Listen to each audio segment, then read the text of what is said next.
Ce matin, Guillaume Kasbarian, qui est ministre de la fonction publique. Bonjour. Bonjour. Encore ministre de la fonction publique, C'est Guillaume Kasbarian. Oui, c'est cela. Bien. Michel Barnier, ce soir, sur TF1 et France 2. Mais pourquoi dire, selon vous? Que devrait-il dire et que va-t-il dire? Vous ne savez pas. Bien sûr, je ne sais pas, et c'est à lui de décider ce qu'il souhaite dire aux Français, parce que je pense que ce soir, il s'adresse largement à tous les Français. Je pense qu'il aurait en tout cas intérêt à rappeler tout ce qui a été fait et tout ce qu'il a fait pour convaincre les parlementaires de laisser passer ce budget. Michel Barnier a toujours été dans l'écoute, la négociation, le dialogue avec les parlementaires, et jusqu'à la dernière minute, il a proposé de bouger un certain nombre de lignes, que ce soit sur les retraites, les petites retraites, que ce soit sur l'électricité, que ce soit sur les charges qui pèsent sur le travail, que ce soit sur les médicaments, encore hier. Donc chaque instant, il a été dans le dialogue et dans la négociation. Donc je pense qu'il va rappeler tout ce qu'il a fait. Et puis je pense... Il va charger Marine Le Pen? En tout cas, je pense qu'il faut que chacun, et vos auditeurs et tous les Français, soient au courant de ce qui peut se passer si cette censure est votée. Je vais y revenir. Et donc je pense qu'il faut quand même que chacun ait conscience, avant d'appuyer sur le bouton, de ce qui se passe et des conséquences potentielles pour les Français. Et je crois que ça, c'est quelque chose que tout le monde doit comprendre en responsabilité. Bien, Michel Barnier a pris ses responsabilités. Vous allez nous expliquer quel est le risque, Guillaume Kasbarian. Ne vous inquiétez pas. Mais j'ai des questions. Avant, première question, il y a deux motions de censure qui ont été déposées, l'une par le NFP et l'autre par le Rassemblement national. Est-ce que vous pensez vraiment que Marine Le Pen va voter la motion de censure du NFP? Écoutez, c'est ce qu'elle a annoncé et indiqué, et que ses lieutenants ont annoncé et indiqué. Oui. Mais ce qui est quand même particulièrement surprenant, c'est que quand vous lisez la motion de censure du NFP, vous avez tout un paragraphe à charge sur le RN expliquant que c'est un parti odieux. Je vais le lire. Attendez, le Premier ministre a cédé aux plus viles obsessions de l'extrême droite avec une nouvelle loi immigration qui poursuivrait la faillite morale et politique et avec une remise en cause de l'AME qui ajoute humanité et dignité à ceux qui foulent notre sol. Voilà. Et donc vous allez avoir Marine Le Pen qui, joyeusement, avec les députés de M. Mélenchon, vote ce même texte et se rejoignent dans un même texte avec le paragraphe que vous venez de dire à l'instant. Il y a quand même un côté complètement absurde à voir cette alliance des contraires, cette alliance entre le RN et le NFP, autour d'un texte qui, comme vous venez de le lire, est exactement à l'opposé de ce que pense Marine Le Pen et ses députés sur le sujet. Donc tout ça pour faire chuter Michel Barnier, et tout ça pour provoquer une sorte de chaos. Moi, je trouve que c'est pas très responsable, et puis surtout, c'est quand même très paradoxal. Est-ce qu'il y a, selon vous, un pacte tacite, un pacte objectif entre Jean-Luc Mélenchon et Marine Le Pen pour pousser Emmanuel Macron à la démission? Mais enfin, manifestement. Déjà, le fait de voter le même texte de censure, le fait de se répandre dans les médias autour de cette question-là, vous voyez bien que derrière, il y a le sujet, c'est pas l'intérêt des Français pour eux. Le sujet, c'est l'intérêt politique personnel et l'agenda personnel et politique. Je veux dire, si le sujet, c'était l'intérêt des Français, mais vous prenez pas le risque de mettre les Français dans la mouise au 1er janvier. Vous prenez pas le risque qu'on n'ait pas de budget au 1er janvier. Vous prenez pas le risque d'avoir une déstabilisation économique du pays et le chaos qui peut s'en suivre. Donc, je pense, encore une fois, je pense que derrière les choix et les votes qui sont annoncés, mais je garde espoir jusqu'à la dernière minute que ça puisse changer. Mais derrière tout ça, faut quand même pas être naïf pour voir qu'il y a un agenda partagé entre Marine Le Pen et Jean-Luc Mélenchon. Avant de revenir sur les conséquences d'un non-budget, Guillaume Kasbarian, il y a des négociations. Je ne sais pas s'il y a des négociations. Néanmoins, il y a au Parti socialiste certaines personnes qui sont prêtes à signer un accord de non-censure PS bloc central, pour justement marginaliser et LFI d'un côté et le Rassemblement national de l'autre. Est-ce que vous y seriez favorable? Je pense pas pour un nouveau Premier ministre, par exemple, qui serait de centre-gauche. Si c'était la solution qui, numériquement, permettait d'avoir 289 députés, déjà ça se saurait, et le président de la République aurait probablement choisi cette option initialement. S'il ne l'a pas fait... Pas favorable. C'est pas que je suis pas favorable, c'est que mathématiquement, quand vous comptez la totalité des députés PS et la totalité des députés du bloc central, c'est-à-dire tous les députés Horizon, tous les députés Modem et tous les députés Renaissance, ça vous fait 230. 230, c'est inférieur largement à 289. Et donc, et encore, là, je suis généreux, je prends l'hypothèse que tous les députés de Renaissance, Modem et Horizon seraient ravis de travailler main dans la main avec le PS, et vice versa, Donc vous voyez bien que cette solution, numériquement, gouvernement, elle tient pas. La seule équation politique qui fonctionne, c'est celle dans laquelle, a priori, on était jusqu'à aujourd'hui, et on est actuellement aujourd'hui. C'est une alliance bloc central LR, avec la possibilité d'une non-censure, parce que le RN jusqu'à présent, parce que le RN jusqu'à présent, et il l'avait dit d'ailleurs à l'époque au président de la République, ne souhaitait pas censurer un tel dispositif.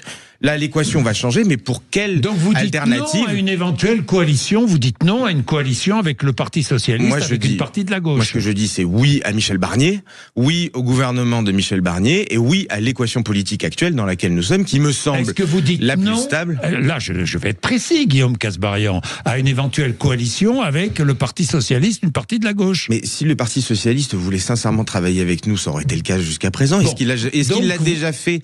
Il ne l'a pas fait. Vous dites non. Je dis que jusqu'à présent, la question, elle s'est même pas posée parce qu'ils ont toujours refusé d'ailleurs de travailler avec le bloc central. Je vais aller plus loin, monsieur Bourdin. Je pense même que le Parti Socialiste, à la fin des fins, dit qu'il veut éventuellement cette option, mais qu'à la fin, jamais il ne la prend. Pourquoi ? Parce que s'il y avait demain des élections législatives anticipées, ce seraient les premiers à être embêtés d'avoir des députés insoumis, des candidats insoumis dans leur circonscription.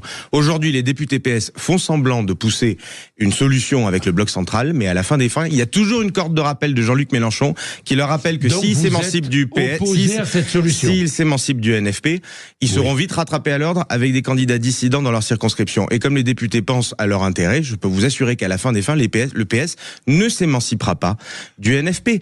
La réalité, elle est là, et on l'a bien vu aux postes européens. Donc vous êtes opposé à cette solution. Je pense que ça n'est pas la bonne solution. Ce n'est pas la bonne solution. Non, je pense que ça n'est pas la bonne solution. Que pensez-vous du silence de François Hollande, au passage, qui s'apprêterait à voter la censure ou pas ? Écoutez, qu'un ancien président de la République, aujourd'hui député, puisse voter la censure, main dans la main avec LFI et Marine Le Pen, fasse chuter un gouvernement sur le budget, pas n'importe quel texte, hein. C'est pas sur le texte immigration ou sur un texte lambda, c'est prendre le risque qu'il n'y ait pas de budget au 1er janvier.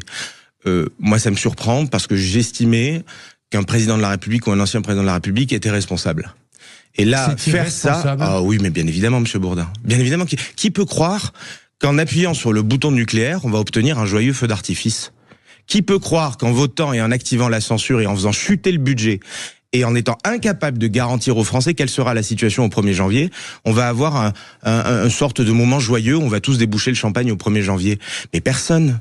Et donc là, François Hollande, mais comme les autres, ceux qui s'apprêtent à voter la censure devront répondre dans quelques semaines du potentiel bordel qu'il y aura dans notre pays. Et la réalité, c'est qu'au 1er janvier, ça ne sera pas joyeux. Et je pense que vous pourrez ressortir cette vidéo. Je suis convaincu que dans les semaines qui viennent, si la censure est votée, s'il n'y a pas de gouvernement et qu'il n'y a pas de budget, on aura de graves difficultés. Alors, dans notre pays. le Rassemblement national dit, Marine Le Pen, c'est formidable de ne pas avoir de budget, nous échappons à 40 milliards d'augmentation d'impôts. C'est ce qu'elle a tweeté hier. Mais déjà, c'est faux. C'est faux parce que si vous prenez, s'il n'y a pas de budget, c'est factuellement faux. Pour une raison, je vais vous l'expliquer, monsieur Bourdin. C'est que si vous ne votez pas, le budget, c'est quoi pour que vos auditeurs en soient bien conscients? C'est ce qui autorise l'État à la fois à prélever les impôts et à engager des dépenses. C'est ça un budget. Donc si au 1er janvier, vous n'avez aucune loi qui vous autorise à prélever les impôts et à cadrer les dépenses, vous êtes dans une situation inédite qui ne définit pas le cadre financier de notre pays. Et donc, là, si on prend le budget, par exemple, de l'année existante et qu'on l'applique à l'année prochaine, ce qui serait une alternative très dégradée pour fonctionner les premières semaines, ça voudrait dire qu'il y a des personnes qui rentrent dans l'impôt sur le revenu. Parce que comme les barèmes n'ont pas été revus par une nouvelle loi de finances, par un nouveau budget, vous avez 80 000 personnes qui jusqu'à présent ne payaient pas l'impôt sur le revenu et qui demain se retrouvent à le payer. Ça veut dire qu'un couple de retraités à 1 800 € chacun, il a un impact de 100 € sur l'impôt sur le revenu dès l'année prochaine. Donc, ce qui va se passer, c'est que s'il n'y a pas de budget qui cadre fiscalement les règles de 2025 en ayant pris en compte l'inflation de 2024 à 2025, vous aurez des Français qui seront dans la mouise au niveau fiscal. Et je le dis sans catastrophisme, je le dis parce que c'est ce qui va se passer s'il n'y a pas de budget. Mais de la même manière, monsieur Bourdin, vous allez avoir des impacts pour les agriculteurs. Il y a des dispositifs fiscaux sur les travailleurs saisonniers. Il y a des dispositifs fiscaux sur le gasoil non routier. Il y a des dispositifs d'aide vis-à-vis des crises agricoles. Sur ces sujets-là, s'ils ne sont pas votés, s'il n'y a pas tout ça qui est mis en place au 1er janvier, vous mettez des secteurs entiers dans la mouise. Donc il faut que chacun ait conscience de ces actes. On ne peut pas prétendre aux Français, encore une fois, qu'en appuyant sur un bouton nucléaire, on va avoir un joyeux feu d'artifice. Ça n'est pas vrai. Quelles conséquences pour les fonctionnaires? Vous êtes ministre de la fonction publique, on a beaucoup parlé des salaires des fonctionnaires, des moyens des hôpitaux, des moyens consacrés à la sécurité. quelles conséquences pour les fonctionnaires, Guillaume Kasbarian? Alors, on est en train de regarder, que ce soit pour moi ou pour d'autres d'ailleurs, mais oui, ce qui se passerait s'il n'y a pas de but, il n'y a pas de gouvernement, pas de budget. Oui. Voilà. Il faudrait que les parlementaires votent une loi spéciale qu'autorise l'État à prélever l'impôt. Oui. Je suis pas sûr encore aujourd'hui qu'ils soient en mesure, d'ailleurs, ce Parlement, de voter une loi spéciale. Rien n'est acquis sur le sujet. À ce moment-là, on pourrait déclencher le budget, les dépenses de l'État sur la base du budget de 2024. C'est-à-dire que les enveloppes des différents ministères seraient calées sur celles de 2024. Oui. Ça veut dire qu'on pourrait engager les salaires des fonctionnaires. Donc les fonctionnaires seraient payés, mais sur la base de 2024. Ça veut dire d'augmentation, donc. Par contre, pas d'augmentation, voilà. Et puis surtout, ça veut dire que toute dépense supplémentaire ne serait pas prévue puisqu'il n'y aurait pas de budget 2025. Seulement les dépenses de 2024 pourraient être reconduites en 2025. Ça veut dire que sur les avancements, sur les primes qui pourraient être négociées l'année prochaine dans différentes catégories, pour les policiers, pour les enseignants, pour les fonctionnaires, pour les soignants, etc. Ces primes-là futures ne pourraient pas émerger puisque le budget ne prévoit pas d'enveloppe supplémentaire en 2025. De la même manière, les recrutements supplémentaires, vous savez, il y a 2000 AESH par exemple de l'éducation nationale qui sont prévus. Il y a des augmentations de budget à la justice, à l'intérieur. Ces budgets-là qui sont en augmentation, vu qu'ils n'existent pas, eh bien on peut difficilement recruter. Ou alors si on recrute, on prend le risque de ne pas avoir les fonds nécessaires dans la caisse puisqu'on est sur la base du budget 2024. C'est comme si vous faisiez vos courses, vous remplissez votre caddie, mais à la fin des fins, vous savez pas si votre carte bleue, elle fonctionne quand vous arrivez à la caisse. On est dans la même situation, c'est-à-dire que vous avez un budget de 2024 qui serait reconduit en 2025. Alors c'est vrai, il y aurait le paiement des fonctionnaires sur la base de 2024. On n'aurait personne qui serait pas payé, personne ne serait en défaut. Mais en revanche, il ne faut pas imaginer qu'il y aura des revalorisations. Il y aura strictement aucune capacité à revaloriser pour quelque gouvernement que ce soit l'année prochaine. Et il n'y aura pas la possibilité de recruter là où on a plein de départs en retraite de fonctionnaires. Très compliqué dans certains ministères, en l'absence de budget, de pouvoir recruter et faire les recrutements qui étaient prévus. Donc, c'est pas neutre pour le service public. C'est-à-dire, ceux qui vous expliquent que tout va bien, voilà, déjà, c'est complètement absurde. Et pour les hôpitaux, Guillaume Kasbarian. C'est la même chose. Même chose, c'est un service public. Donc, vous avez les mêmes sujets, le même problème d'enveloppe. C'est-à-dire que derrière, quand vous avez des recrutements qui étaient prévus, si vous êtes sur une base de calcul de 2024, alors que vous avez besoin de plus d'effectifs ou de recrutement ou de paiement en 2025, vous ne pourrez pas l'opérer si vous n'avez pas une loi, la loi de finances ou la loi de financement de la sécurité sociale qui vous autorise à engager ces dépenses. Donc arrêtons de faire croire que tout va bien. Et je veux dire, à un moment, ceux qui nous expliquent que tout va bien, vous pensez sérieusement que les parlementaires s'amusent tout l'automne, chaque année, à faire un budget pour le fun ? Parce qu'il n'y aurait aucune conséquence en l'année qui suit. Quand on fait un budget, c'est que c'est important. C'est qu'il y a un impact concret dans la vie des Français à partir de l'année prochaine. Ceux qui vous disent qu'ils vont voter la censure, est-ce qu'ils sont capables de venir sur votre plateau, Monsieur Bourdin, pour vous dire que tout va bien se passer au 1er janvier? Vous inquiétez pas. Non mais... alors écoutez, gardez bien les vidéos. Gardez bien les vidéos. Non mais gardez bien les vidéos, Monsieur Bourdin. Moi je vais vous dire, l'année prochaine, on les ressort si jamais c'est le bordel. Vous pourrez dire, voilà, vous nous aviez promis que ça serait super, vachement calme, tout irait bien. Manifestement, c'est pas le cas. Moi je trouve qu'il y a quand même je sais pas, une forme d'arrogance de certains à penser que l'année prochaine tout va bien se passer si on n'a pas de budget. Mais qui peut croire sérieusement une hypothèse pareille? Bien sûr que l'absence de budget posera problème au pays. D'ailleurs, c'est ça qui rend cette censure incompréhensible. Elle aurait pu avoir lieu sur d'autres textes anodins qui ont aucun impact sur les Français. Mais censurer le gouvernement alors que notre pays n'a pas de budget pour l'année prochaine, mais c'est pour moi le comble de l'irresponsabilité. Bien, Guillaume Kasbarian, grève des fonctionnaires jeudi. Oui. Après-demain. Donc,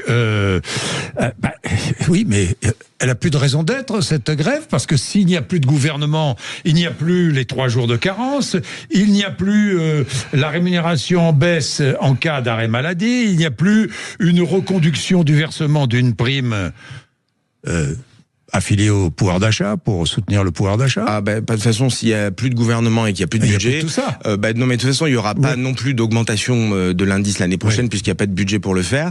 Il y aura pas de versement de primes comme je vous l'ai expliqué tout à l'heure et pas donc de JIPA. Elle n'a plus de raison d'être. Si le gouvernement tombe, elle n'a plus de raison d'être cette grève. Mais moi cette grève, déjà les syndicats s'organisent comme ils le souhaitent et les Français ils ont un droit de grève, ils l'exercent. Bon, moi je dis juste simplement qu'on est dans une situation où encore une fois, l'absence de budget et l'absence de gouvernement ne sera pas un joyeux moment pour les fonctionnaires et les agents de France. Ça, je veux dire, il faut être très clair.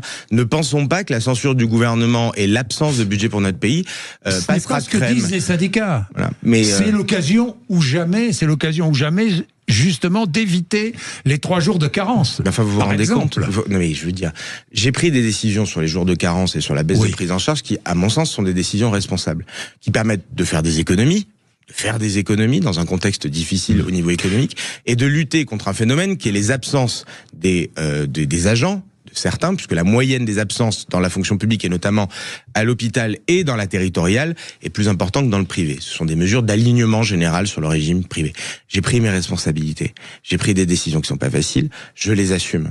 Je les assume et je souhaite pour notre pays qu'elles soient mises en œuvre. Donc moi, j'espère qu'on aura un budget l'année prochaine. J'espère qui prévoira ces mesures d'économie. J'espère que l'on pourra avoir un fonctionnement des services publics qui est normal et qui n'est pas dégradé. Et j'espère qu'on pourra avoir, là où on a besoin de renouveler des fonctionnaires, là où il y a des départs en retraite, de nouveaux recrutements l'année prochaine. C'est ça qu'on peut souhaiter à la fonction publique l'année prochaine. C'est que le service public puisse fonctionner normalement à partir de janvier, qu'on puisse continuer à remplacer dans certains services des retraités qui partent et donc du coup un besoin de fonctionnaires là où le budget le prévoit et d'avoir un fonctionnement normal, classique du service public. Moi, mon seul intérêt, je vais vous dire, c'est celui-là. C'est que l'année prochaine, les Français puissent vivre paisiblement parce que ce week-end, j'étais dans ma circonscription, j'ai fait des marchés de Noël, j'ai fait des Sainte-Barbe.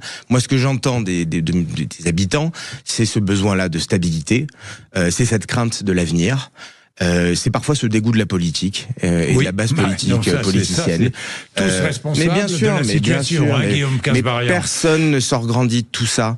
Et je vais vous dire, moi, je me suis pas engagé en politique pour donner une telle image de la classe politique. Donc, je comprends la colère et le dégoût de beaucoup de Français qui nous écoutent et qui sont désolés de la situation dans laquelle on est. Moi, je m'en réjouis absolument pas. Je suis en réalité très triste pour mon pays. Beaucoup de Français si ce genre de censure passe. Beaucoup de Français, vous le savez bien, soutiennent l'idée de censure parce qu'ils en veulent à Emmanuel Macron. Par haine envers le président de la République. Vous le ressentez, vous le savez, on vous le dit. Je pense qu'il faut leur dire qu'il y a du ressentiment vis-à-vis de la classe politique en général, du gouvernement, du président de la République, de l'Assemblée nationale, des institutions. Je veux dire, je suis sur le terrain, vous l'entendez, bien sûr. Ce qu'il faut juste expliquer, c'est que là, cette censure, c'est pas pour ou contre Emmanuel Macron. C'est que s'il y a une censure qui est adoptée, demain, il n'y a plus de gouvernement. Après-demain, il n'y a plus de budget. Et après-demain, ceux qui douillent, ceux qui payent, c'est toujours les mêmes, c'est les Français. Et donc c'est ça qu'il faut expliquer, c'est que quel que soit le ressentiment personnel qu'on peut avoir, quelle que soit la colère qui est enfouie dans nos cœurs, la censure n'est pas la solution magique qui va, c'est peut-être une catharsis pour certains. Voilà, on s'excite, machin. Mais derrière, qu'est-ce qui se passe ? Si on tire le fil, qu'est-ce qui se passe après la censure ? Qu'est-ce qui se passe s'il n'y a pas de budget au 1er janvier ? Quelles sont les conséquences concrètes pour les Français ? Elles sont graves, mais ça tout le monde le ressent. Il y a des marchés de Noël en ce moment, vous voyez bien les commerçants qui vous disent il y a du monde qui circule, mais il y a peu de monde qui achète, parce que les gens font attention. Vous avez des gens qui, au niveau économique, disent on avait prévu des investissements, on est un petit peu en attente pour savoir si on les déclenche. Vous avez des demandeurs d'emploi qui disent c'est un peu plus dur aujourd'hui de trouver un emploi que ce qu'était il y a quelques mois. Donc faut faire attention, parce que les conséquences du bordel politique, elles peuvent être très concrètes et très réelles pour les Français. Et donc, je pense qu'il ne faut pas qu'on soit guidé par ce sorte de mauvais sentiments, de ressentiment personnel. C'est facile à dire, je sais, mais je pense que ça n'est pas la solution à la colère et au ressentiment. Est-ce que Michel Barnier s'est déshonoré en allant presque jusqu'au bout des demandes de Marine Le Pen ? Mais pas du tout. Parce que Michel Barnier, il a été encore une fois dans l'écoute et dans le dialogue de bout en bout, depuis le début jusqu'à la fin, jusqu'à la dernière minute, il est dans le dialogue. Il essaye, dans une équation politique très difficile, d'arriver à un accord pour faire passer un budget pour notre pays, pour pas que les Français soient dans la mouise au 1er janvier. C'est ça que Michel Barnier essaye de faire. Et donc, il a répondu à tous les groupes, en réalité. Il a répondu au socle commun, il a répondu au Bloc central, il a répondu à LR, il a répondu, c'est vrai, à des demandes qui étaient portées aussi par le Rassemblement national. Moi, non seulement ça me choque pas, mais qui peut lui reprocher d'avoir tout tenté jusqu'au bout de dialoguer et d'essayer de faire des gestes pour essayer de contenter et satisfaire des demandes politiques des différents groupes. Il a fait un boulot de conciliation, de négociation au maximum des capacités qu'il pouvait. C'est pour ça qu'à la fin, il dit « je prends mes responsabilités, on est arrivé au bout du bout de ce que je peux faire ». Alors, et donc, s'il tombe, que peut faire le président de la République, Guillaume Casbarian ? Avant de dire, déjà, moi j'espère qu'il tombera pas, c'est-à-dire que je garde espoir. Vous pensez qu'il ne tombera pas ? Écoutez, moi je pense que possible. Je pense que c'est jamais joué jusqu'au bout du bout du bout, et qu'il y a toujours à un moment une possibilité de sursaut parlementaire. Il y a toujours des portes de sortie. Il y a toujours une possibilité que certains se ravisent en disant c'est peut-être pas le bon moment, c'est pas le bon sujet, c'est peut-être pas la bonne motion, elle est peut-être mal écrite. Il y a toujours une façon de sortir de ce genre de situation. C'est jamais trop tard. Donc moi je crois et j'espère que Michel Barnier ne sera pas censuré, qu'il y aura toujours un gouvernement et qu'il y aura toujours un budget l'année prochaine. Mais voilà, après, je ne suis pas à la place des parlementaires. Et c'est à eux, d'ailleurs, vous me posez la question, qu'est-ce qu'il faudrait faire après?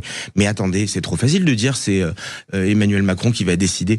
Que les parlementaires qui aujourd'hui censurent ou veulent censurer nous expliquent quelle est l'équation politique qu'ils veulent faire.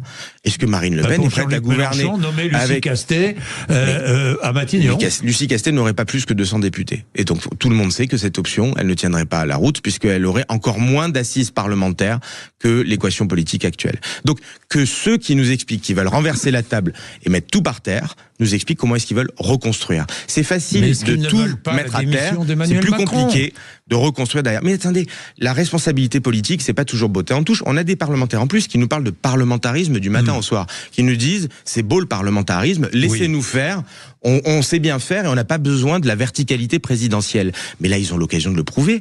Montrez-nous que vous êtes capable de dégager une majorité à 289 députés. Expliquez-nous quelle est l'équation politique alternative. Expliquez aux Français ce que vous proposez, pas juste ce que vous voulez détruire.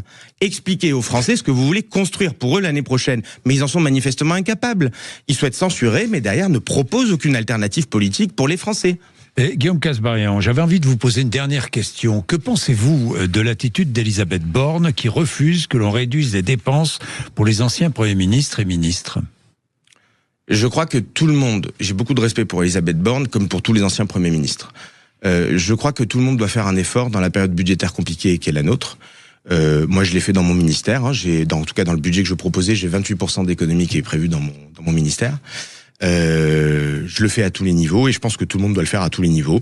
Je pense que les Français attendent à la fois des mesures efficaces qui, d'un point de vue budgétaire, ont vraiment de l'impact, mais aussi des mesures parfois symboliques, c'est vrai, mais qui font du bien parce que ils ont le sentiment de voir que les politiques eux-mêmes s'appliquent à eux-mêmes les efforts qu'ils demandent aux autres. Et donc, moi, je pense qu'on doit tous réfléchir à ce devoir d'exemplarité dans l'efficacité de la dépense publique et dans la réduction de la dépense publique. En tout cas, je me l'applique à moi-même et j'aimerais que toute la classe politique en général puisse se l'appliquer à elle-même. Merci Guillaume Kasbarian d'être venu nous voir, ministre de la fonction publique. C'était Sud Radio.